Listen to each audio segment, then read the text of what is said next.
Number 2, సూచీముఖం.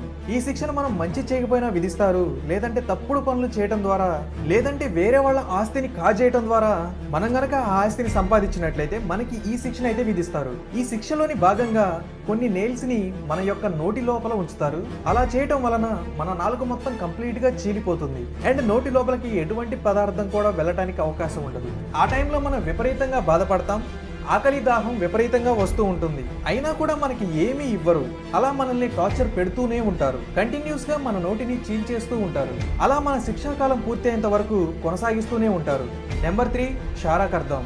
ఈ క్షారాకర్దం ఎవరికి విధిస్తారు అంటే మంచి వాళ్ళని ఇన్సల్ట్ చేసినా, లేదంటే ఏదైనా బ్యాడ్ హ్యాబిట్స్ లో ఇన్వాల్వ్ అయినా, పెద్దవాళ్ళను డీఫేమ్ చేసినా, లేదంటే ఏమైనా స్వార్థపూరిత ఆలోచనలతో బ్రతికినా ఈ శిక్షని విధిస్తారు. ఈ శిక్షలోని భాగంగా మన శరీరంలోని ఆర్గాన్స్ ని విపరీతంగా టార్చర్ చేస్తారు అండ్ మనల్ని తలకిందలుగా వేలాడదీసి విపరీతంగా టార్చర్ చేస్తారు.